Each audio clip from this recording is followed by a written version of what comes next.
Hello everyone, welcome to my channel. I hope you are all well. In this video, we will talk about writing lesson plans part 3. We will keep talking about the principles of writing lesson plans.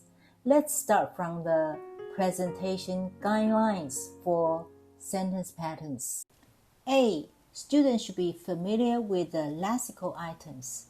Lexical items means vocabulary or phrases, and then do activities or play games to check their understanding of the new items.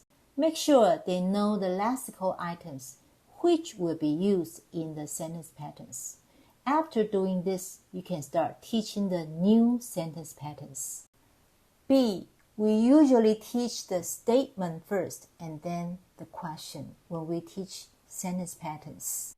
For example, you are teaching, "What's your name?" "I am blah blah blah." You can point to your name tag and say, "I am Valerie," and guide the students to do the same. "I am Tina." "I am Mary," etc. The teacher can point to one of the students and ask, "I am Valerie. What's your name?" "I am Donkey." Very good. Practice this several times. If you teach the question first, the students will just repeat after you. "What's your name?" "What's your name?" No. "What's your name?" No. "What's your name?" "No. What's your name?" "What's your name?" They will be unable to answer the question. C. If the sentence is too long, you should divide it into parts.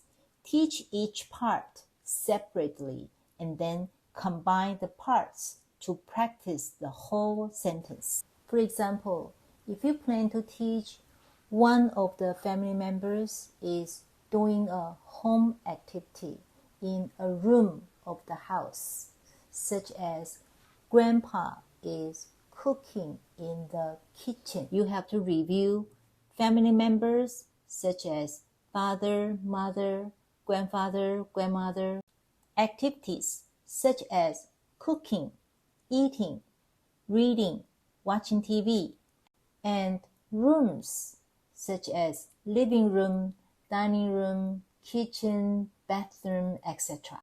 Then you make sure the students can say the short sentences. Mother is in the living room. Father is in the dining room. Grandpa is in the bathroom, etc. And mom is cooking. My brother and sister are watching TV. My brother is brushing his teeth, etc. Finally, you can combine them into longer sentences, such as father is reading books in the living room. Mom is cooking in the kitchen. Grandpa is brushing his teeth in the bathroom. D. Break down sentence patterns. Teach them step by step. For example, there are 4 sentence patterns to be taught. This is my pencil. That is my ruler. These are my book bags. Those are my pens. You cannot teach these 4 sentence patterns at the same time. You must review the vocabulary. Pencil, ruler, book bag, pen first before you teaching the difference between this and that. Everybody, what is this? Pencil. Very good. And what is this? Ruler. Good. Now listen. This is my pencil. Very good. And that is my ruler. Very good. You can play 1 or 2 games to see whether the students understand or not. If they all understand the meaning of these words, you can go further by introducing the plural forms. These are da da da, those are da da da. Next, let's talk about the 4th steps of writing a lesson plan, which is practice.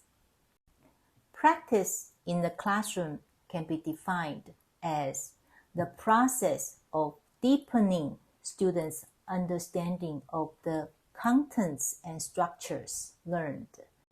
Drill is commonly used in language teaching.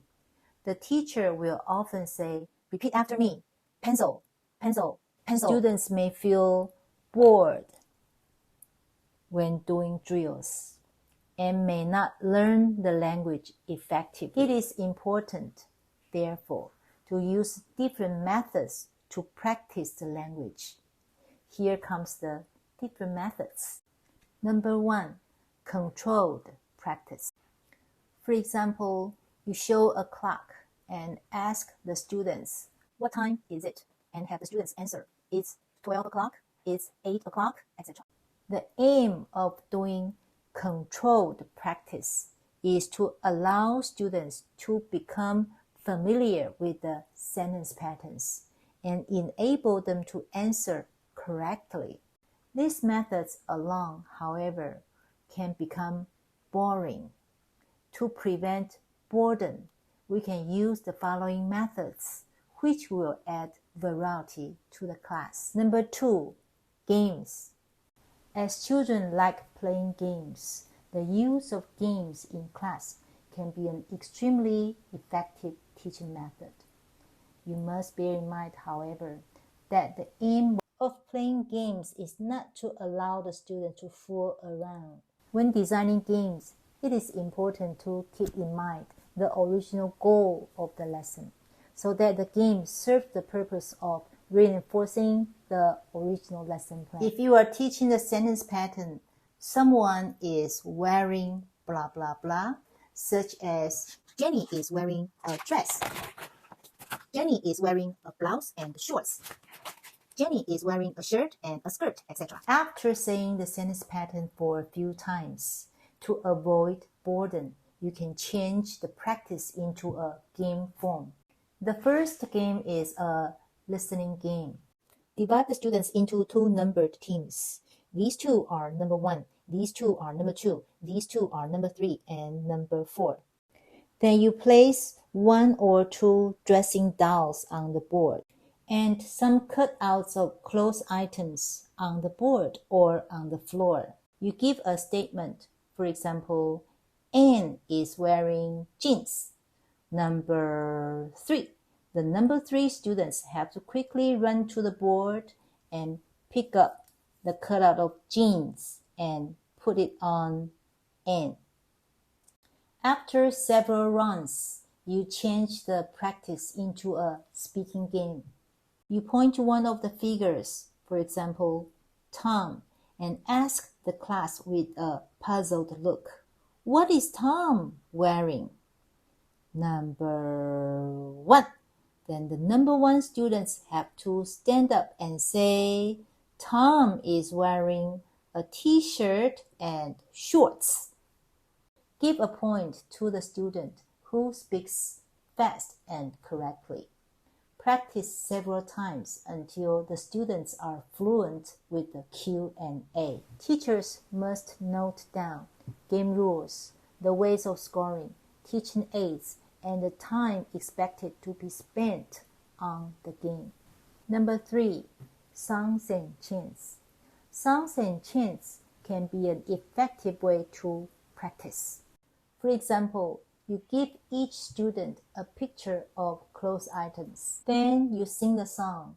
Who's wearing a hat today? A hat today, a hat today. Who's wearing a hat today? Stand up and turn around. The student who is having the picture of a hat have to stand up and sing, I am wearing a hat today, a hat today, a hat today. I am wearing a hat today. Stand up and turn around. At the same time, the rest of the students have to sing, Tom's wearing a hat today, a hat today, a hat today. Tom's wearing a hat today. Stand up and turn around. By the way, teachers must be familiar with the content, melody, and tempo in advance. Number 4, questioning. It is also important for students to answer the teacher's questions. However, this must be done in a certain sequence. This sequence is as follows. A. Yes/no questions. Is this a marker? No. Is this a marker? Yes. Students only need to answer yes or no. B. Or questions. Is this a table or a chair? A table. Good. Students only need to answer with one word. C. Open-ended statement. What is this? This is a chair. Good job. D. WH questions. What is this? It's a ball. Good job. That's all for today. See you in my next video. Till then, bye.